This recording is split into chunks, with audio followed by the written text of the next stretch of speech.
भगवान से प्रार्थना करता हूँ इनको अकल आए, और सारे देश के जितने भी ट्रेडर हैं बहुत नाराज है मोदी जी से। लेकिन मेरी ये राय है कि अगले जब भी हो सबसे पहले ट्रेडर को खुश करो, तभी दुकान चलती है, तभी गवर्नमेंट चलती है। मेरा नाम केदारनाथ बब्बर है और मैं हमेशा दिखाता रहता हूँ चलो देश को सुधारने के ऊपर कि देश कैसे भला होगा। मैं आपको आज 2024 के इलेक्शन पे कुछ बता रहा हूँ कि बीजेपी ने इतना काम कैसे करा और कांग्रेस कैसे पीछे रह गई। बीजेपी को आप जरा जितने प्रोजेक्ट करे हैं सारे हिंदुस्तान में, मोदी जी ने कभी मेरी तारीफ तो नहीं करी, लेकिन मेरा सारी सजेशन उन्होंने मानी है और एक भी काम उन्होंने अपने आप से नहीं करा। स्वाय जो काम है अपना इलेक्ट्रॉनिक का, इन्होंने अभी चिप के लिए काम करा है, वो मैंने नहीं लिखा, बाकी सारे काम इन्होंने मेरे कहने पे ही करे हैं। आप रेलवे मेट्रो जो थी, मैं 1982 से लिखने शुरू हुआ था, लेकिन कांग्रेस वाले तो कभी काम चोर थे, उन्होंने कोई काम करा ही नहीं। और anyway that was a project started by, सबसे ज्यादा काम करा है उसके ऊपर तो बीजेपी ने करा। रोड बनाई है बीजेपी ने, मिस्टर गडकरी ने, और बहुत अच्छा काम कर रहा है, दिल से काम कर रहा है। और ऐसा काम आदमी को बीजेपी से अलग नहीं करना चाहिए, क्योंकि जिस आदमी ने इतना काम करा है वो और उससे ज्यादा भी काम कर सकता है। करप्शन तो सारी दुनिया में होती है, सारी दुनिया करती है, बगैर करप्शन के काम नहीं हो सकता, क्योंकि ये सिस्टम करप्शन का जो है अभी इंडिया में लागू नहीं करा थाईलैंड जैसा। थाईलैंड में करप्शन जो है वो जो एमपी बनता है वो पब्लिक से पैसे नहीं देता, उसको टोल ब्रिज का एक हिस्सा दे दिया जाता है। उसकी जिसकी कीमत 1 करोड़ है, समझो वो टोल ब्रिज 10 लाख में गवर्नमेंट उसको अलाट कर देती है, तो वो जितना पैसा चाहे कमाए, 1 करोड़ की जगह 100 करोड़ कमा ले, वो सारा उसका ही है। इसी तरह से भारतवर्ष में भी करप्शन को भगाने के लिए सरकार को चाहिए जो भी हो कि ये टोल सारे ब्रिज जो है वो एमपीओ को दे सारे इंडिया के, और जो एमएलए हैं उनको भी दे प्रोपोर्शनेट, ताकि उनको रिश्वत क्या लेने का आइडिया वो ड्रॉप कर दे और अपना देश के लिए भलाई के लिए काम करें। अब रहा काम कितना हुआ है, लोग सोच नहीं सकते। मोदी जी ने बहुत काम करा है। आप देखो आज मेट्रो अंडरग्राउंड पानी के अंदर अपना बंगाल में शुरू हुई है, कितनी बड़ी बात है ये। मैं करीब 35 साल पहले ये लंदन से एक मेट्रो बन रही थी पानी के अंदर से, तो मैं तब सोच रहा था दिल में कि भगवान करे हमारे यहाँ भी शायद ऐसा कभी काम होगा। बुलेट ट्रेन भी मैं 1982 से लिखता था, लेकिन किसी कांग्रेसी ने इंटरेस्ट नहीं दिया, क्योंकि कांग्रेस का मेन इंटरेस्ट हर काम में था कि रिश्वत कैसे मिले, और बुलेट ट्रेन का वो तो जानते ही थे। अब गांधी परिवार में सबसे अच्छा आदमी था संजय गांधी, जिसकी बहुत दूरदृष्टि थी। वो दिल्ली को पेरिस बनाने वाला था, लेकिन वो पेरिस बेचारा हमारा मुल्क का बदकिस्मती है कि उसका मर्डर कर दिया और वो चला गया। उसके बाद गांधी परिवार में कोई आदमी काम का करने वाला है ही नहीं। सोनिया गांधी ने क्या करा है? कुछ भी नहीं।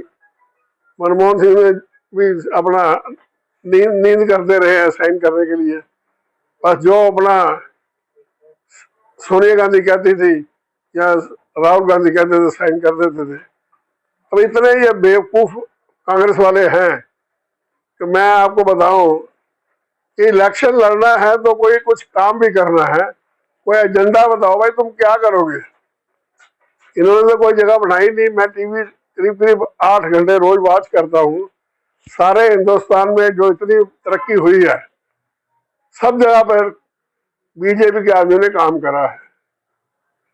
तो क्यों कांग्रेस वाले का अपना ये निकाल रहे रैली, राहुल गांधी की रैली। मैं ये गधों की रैली है, जिनको कोई अकल ही नहीं है, 2 पैसे की। उन्होंने रैली निकाल के हम मोहब्बत बना की दुकान बना रहे। अगले काय की दुकान, चने बेच रहे हो। तुमने पॉलिटिशियन बना है, तुमने देश को सुधारना है, देश को बनाना है। क्या प्रोजेक्ट है आपके पास? कोई फैक्ट्री का प्रोजेक्ट है? बिल्कुल नहीं। आपने कुछ करा ही नहीं फैक्ट्री वालों के लिए। पहले लाइसेंस बिछवाते थे, सब दुनिया को मालूम होगा। मैं इंपोर्टर था। अभी तो हर काम की जिंदगी में थोड़ी गलती हो गई, तो इतना मैं काम नहीं कर सकता। लेकिन जो भी इंपोर्ट लाइसेंस होता था उसका रेट था 225%। मतलब 1 लाख का माल मंगाना हो तो 2.25 लाख, 21 लाख, 2.25 लाख कागज का खरीदो। ये था इनके कांग्रेस का हाल। लेकिन वक्त के साथ बीजेपी वगैरह आई और आस्ता आस्ता इंपोर्ट ड्यूटी फ्री हो गई। ड्यूटी फ्री ने सॉरी इंपोर्ट ओजीएल हो गई, एनीबॉडी कैन इंपोर्ट। आज देखो सारे हिंदुस्तान में कस्टमर बढ़ गए हैं। हर आदमी जो इंपोर्टर बन गया है और हर चीज सस्ती हो गई है। अब देश का और उद्धार करने के लिए मोदी जी को मैं बार बार लिख रहा हूँ, दिल्ली और सारे हिंदुस्तान के लिए। लेकिन मोदी जी ने अभी तक उसके ऊपर एक्शन नहीं लिया, क्योंकि पता नहीं क्या बात है। एक तरफ वो केजरीवाल आ गया है जिसने बेड़ा गर्क कर दिया, सारी दिल्ली में रेड़ी चौबड़ी झुग्गी फैला दी और कोई काम करता नहीं है। तो ये क्या इंसानियत है? आप देखो ओखले में एक विजिट करो, किसी का कोई अगर इंसान एमपी एमएलए बन रहा है तो उसको मुझे कहते हुए शर्म आती है। हमारी बीजेपी गवर्नमेंट के आदमी भी विजिट नहीं कर रहे। ऐसा लग रहा है किसी गंदे नाले की धरती में आ गए हैं और उसमें हम यहाँ काम कर रहे हैं लोग। ये कोई इंसानियत नहीं है। रमेश बदूरी को निकाला है, बहुत अच्छा हुआ है। उसने सारा ये गंदगी फैलाई थी और दूसरा केजरीवाल ने फैलाई थी। और आपको हैरानगी होगी, जितने झुग्गी वाले हैं वो इन सबको किराया देते हैं झुग्गियों का। जो एमएलए भी है जो यहाँ पर, और फ्यूचर में गवर्नमेंट को चाहिए कि ये जुआई तो नहीं है कि जिनको झुग्गी वालों को जगह दे रहे हैं। उन जैसे सिंगापुर ने क्या करा था, लाखों मकान दूर दूर बना दिए शहर के और उसका एक रेट फिक्स कर दिया। वो जो भी आदमी चाहे वो झुग्गी वाला हो या अमीर आदमी हो, जो सस्ता चाहता है तो उसके रेट फिक्स थे, 1 रूम के, 2 रूम के, 3 रूम के। तो इसी तरह से लोग वहां से हट गए। आपको किसी को यकीन है कि नहीं है, लेकिन सिंगापुर जो था झुग्गी वालों से भी बदतर था। आप सारा गांधीनगर इतना गंद से भी गंदा था, और लेकिन 4 से 5 साल में सारा शहर सारी दुनिया से सुंदर बन गया। और जो ये रोज एक गधों की तरह डरते हैं, मंदिर मस्जिद और गुरुद्वारा, बड़ी बेशर्मी की बात है। एक लॉ नहीं पास कर सकते कि मंदिर मस्जिद गुरुद्वारा हम जहां चाहे शिफ्ट कर देंगे, पैसे गवर्नमेंट दे देगी। आप बनाने के पैसे दे दो, जगह दे दो, उनको बोलो जाओ यहाँ से जी। कोर्टों में क्यों जाते हुए? कोर्ट में जाना तो बहुत जुल्म की बात है। 2024 में अगर मोदी आते हैं तो नए सिरे से कुछ दिल्ली के लिए कुछ प्लान दीजिए। नए सिरे से यही प्लान है। देखिए मेरे विचार से पहले पुरानी दिल्ली और ये पीछे हमारे एमबी रोड है, इन दोनों को 300 फुट चौड़ी कर दो। एमबी रोड को शंघाई रोड में कन्वर्ट करने के लिए और जहाँ पुरानी दिल्ली है वहां पर 150-150 फुट दोनों साइड डिवाइडर की साइड खाली होनी चाहिए। सारी सड़क अपना पुराने रेलवे स्टेशन चालू करें और निकलते निकलते न्यू दिल्ली मिंटो रोड पे आ जाए। और फिर उसके बाद में दोनों तरफ से कोई 500 से 800 फुट के चौड़े प्लाट काटे और एक आधा आधा मील, एक एक मील लंबे उसको बना दे मॉल्स। और उस मॉल में अंदर दुकानें बनाए जो सारी दुनिया में होता है। और जो पार्किंग है वो उन मॉल के नीचे हो, चाहे ट्रक वाला है, चाहे बस वाला है, चाहे किसी तरह का भी है। रोड में तो कुछ नजर आ रहा है, सिर्फ गाड़ी चलनी ही चाहिए, सिर्फ उसका पेट्रोल ना फूको। करोड़ों रुपए का पेट्रोल रोज उड़ जाता है, वो बच सकता है अगर ये सरकार एग्री कर जाए। अब ये संजय गांधी का तो बिल्कुल यही प्लान था। अब उस प्लान को कांग्रेस को तो कभी जिंदगी में आना नहीं है, लेकिन बीजेपी को अगर आगे रहना है 2024 के आगे। मगर IND जो है उनके बारे में तो बोलिए, वो भी तो घेर रखा है। अरे वो IND कुछ नहीं है, सब 420 बंदे हैं, वो सब कांग्रेसी पुराने घिसे पिटे आदमी हैं। और लालू प्रसाद जी क्या गधे की तरह बोलता रहता है, कभी उसने कोई काम करा है? सब पैसा खा गया। और उसके बच्चे भी यही कर रहे हैं। वो अपना शरद पवार इतना उम्र का हो गया है फिर भी पैसों के लालच में चिपका हुआ है। क्यों चिपका हुआ भाई? और मोदी जी को चाहिए ब्लैंकेट लॉ होना चाहिए कि इस 75 साल से ऊपर कोई भी MP नहीं हो सकता, और MLA जो है वो 60 साल से भी ऊपर नहीं हो, तभी देश का भला होगा। क्योंकि बड़ा मुद्दा है सर, कांग्रेस और आम आदमी पार्टी के बीच में गठबंधन हो गया है, तो आम आदमी पार्टी की क्या अस्तित्व है? देखो, उन्होंने मना किया था अब गठबंधन करके 2024 के चुनाव में दोनों पार्टी साथ इकट्ठा होकर के मिल रहे हैं ताकि मोदी को हरा पाए इस स्तर पर। नहीं, ये मोदी को क्या हराएंगे, ये खुद ही हार जाएंगे। इनका कोई एजेंडा नहीं है। अगर वोट लेने होते तो कुछ काम करना पड़ता, या कम से कम बताते तो सही पेपर में कि हम दिल्ली का हिस्सा ये बनाएंगे, ये नए अस्पताल बनाएंगे, ये स्कूल बनाएंगे। कुछ भी नहीं है। ये तो अब मैंने 2-3 साल से जोर डाला है, तो इसको लिखता हूँ केजरीवाल को, तूने कौन सा स्कूल बनाया है? तो 2 स्कूल बना दिए। अभी मैंने एक प्रोजेक्ट दिया था मोदी जी को, अब पिछले 2-3 साल से कह रहा हूँ कि एम्स बनाओ सारी इंडिया में, जिनका डायरेक्ट कांटेक्ट होगा इन बड़े एम्स से ऑल ओवर इंडिया, ताकि एम्स में ज्यादा भीड़ ना लगे और यहाँ पर प्राइमरी डॉक्टर चेक कर रहे, जो छोटी मोटी बीमारी है ये सॉल्व कर दे, और जिनको बड़ी बीमारी है वो नियरेस्ट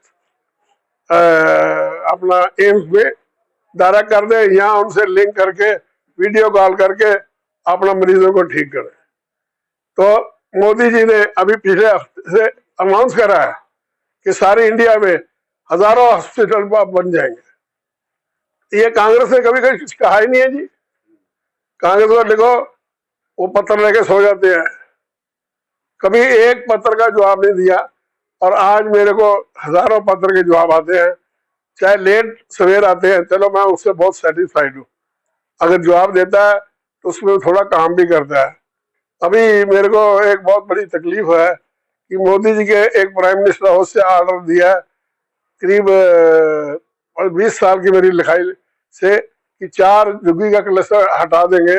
ये नवंबर की बात है, और अरे नवंबर निकल गया, दिसंबर निकल गया, जनवरी निकल गई, फरवरी हो गई। हर रोज कोई ना कोई एरिया खाली हो रहा है। तो यहाँ पर ये पता नहीं ये रमेश मजदूरी के चक्कर में ये इसको तोड़ ही नहीं रहे, अपने ऑर्डर को इम्प्लीमेंट भी नहीं कर रहे। क्यों नहीं कर रहे? ये बहुत गलत बात है। मोदी जी, आप ऐसे आदमियों को, अफसरों को टर्मिनेट कर दो। आपसे ज्यादा काम योगी जी ये कर रहे हैं देश का भला। शायद आपको बुरा लगे, लेकिन मैं आपको बिल्कुल सही बोल रहा हूँ। योगी जी ने जो लैंड ग्रैबिंग वालों को और अपना गुजरात में जो लैंड ग्रैबिंग का लॉ बनाया, वैसा लॉ यहाँ दिल्ली में होना चाहिए। जो चोर लोग, गुंडे, मवाली लोगों की जगह पे बैठे हैं, उन सबको जेल में भेज दो। अगर 2-4 को भेजोगे सारी दिल्ली खाली हो जाएगी, और खाली करने में ही भला है। आप चाहिए आगे फ्यूचर में रोज आप इन परिवारवाद ये बोलते हो, मेरे हिसाब से ये मत बोलो। मेरे हिसाब से आप एक फिल्म बनाओ, आपके कितने कार्य करे पिछले 5 साल में, ये बहुत बड़ा कार्य करा आपने, उस कार्य से ही लोग आपको वोट दे देंगे। आपको क्या जरूरत है अपना किसी के खिलाफ बोलने की? जो दूसरा आदमी खिलाफ आपके बोल रहा है उसको तो भगवान देख रहा है, वो तो मरने ही वाले हैं, ये मेरा गारंटी है। आप जीत रहे हैं, जो 400 वोट मांगते हैं 400 ही मिलेंगे, और उससे ज्यादा भी मिल सकते हैं मेरे हिसाब से। आपको कुछ पूछना पूछ लो। और आपको क्या लगता है, मोदी जी के जो केंद्रीय मंत्रिमंडल में इस बार किसको आप देखना चाहते हैं? कौन व्यक्तित्व को देखना चाहते हैं जो आगे इंडिया के लिए अच्छा कर सके? देखो जी, नितिन गडकरी को बिल्कुल नहीं हिलाना चाहिए, और बाकी तो सारे ठीक है। ये पुरी साहब को बोले चले जाए अपने घर, मुफ्त के रोटियां खाने आए थे, इन्होंने 2 रुपए का काम नहीं करा दिल्ली अर्बन डेवलपमेंट। एक पीयूष गोयल है, उसने भी बेड़ा गर्क कर रखा है। वो एक जेम डिपार्टमेंट गवर्नमेंट ने बनाया था। मोदी जी को मैं समझा के थक गया। सारे देश में जो डीलर हैं, ट्रेडर्स, वो बहुत नाराज हैं। आप क्यों नाराज हैं? कि वो माल जेम के थ्रू बेच नहीं सकते। बेचने का एक लॉ है कि फैक्ट्री ओनर होना चाहिए या फैक्ट्री का अथॉराइज एजेंट। आप सुन लीजिए ये सारी कहानी। फैक्ट्री वाला एक एयर कंडीशनर जो है वो समझो 42,000 में आज के दिन में MRP है, और मेरे से आप वही एयर कंडीशनर वोल्टास का आप मेरे से 26,000 में आज ले जाओ। कितने चाहिए? 1-2 नहीं, 1,000, 2,000, 5,000 ले जाओ। तो वहां पर तो जेम पे वो 46-42,000 का ही बिक रहा है। तो अब वो बिक रहा है इसलिए कि उनके पास एक लेटर है, इससे ज्यादा कुछ नहीं। लेकिन ये आप बोलोगे इतने सस्ते वोल्टास का माल कैसे मिलता है? यहाँ पर हर कंपनी का माल मिलता है, क्योंकि फैक्ट्री की प्रोडक्शन 12 महीने चलती रहती है, और जब उसको रखना होता है तो उसमें जगह नहीं होती, दूसरी उसके पैसे नहीं होते, तो बैंक का ब्याज देने के बदले वो बाजार के दुकानदार को करोड़ों का माल सस्ता बेच के 50% डिस्काउंट दे देते हैं। और इस तरह से गवर्नमेंट लूट रही है, लेकिन लूट नहीं रही, गवर्नमेंट लूट रही है। वो क्या करते हैं कि वो अपना उन्होंने फिक्स करे हुए हैं अपने आदमी बायस, वो पैसा शेयर रिश्वत पर जो परचेजर है वो भी ले जाता है, जेम वाले भी खा जाते हैं, और मंत्री भी खाते हैं। मैंने इसके लिए कम से कम 10,000 लेटर लिखी है, लेकिन इन्होंने हमारे से एक भी नहीं सुनी। पीयूष गोयल इतना गंदा आदमी है। मेरे पास 10 साल से ब्लड स्टोरेज की मशीनें और -86, -40 की बड़ी हैं, जो मैं जेम पर हमारे से लेता नहीं है। और रोज महीने की 50 मशीनें बिकती हैं, लेकिन हमारा टेंडर वो लेते नहीं है। वो कहते हैं वहां से 6 लाख की मशीन ले लेते हैं, और मैं उनको 4 लाख में भी देने तैयार हूँ, 3 में भी देने तैयार हूँ, लेकिन वो लेते ही नहीं है। तो ये कैसे सोल्यूशन होगा? इसलिए मैं बहुत दुखी हूँ बीजेपी गवर्नमेंट का ये कानून से, नीति से। और उस नीति के लिए मैं भगवान से प्रार्थना करता हूँ इनको अकल आए, और सारे देश के जितने भी ट्रेडर हैं बहुत नाराज है मोदी जी से। मैं वो ये गारंटी करता हूँ सारे ट्रेडर वोट नहीं देंगे, चाहे 100 में से एक दो दे दे, सारी इंडिया में वोट नहीं मिलेंगे। वो बात अलग है, क्योंकि मोदी जी की लहर है तो उनको वोट तो जीतना तो है ही है, 400 से ऊपर सीटें ले जाएंगे। लेकिन मेरी ये राय है कि अगले जब भी हो, सबसे पहले ट्रेडर को खुश करो, तभी दुकान चलती है, तभी गवर्नमेंट चलती है। जय हिंद। ठीक है।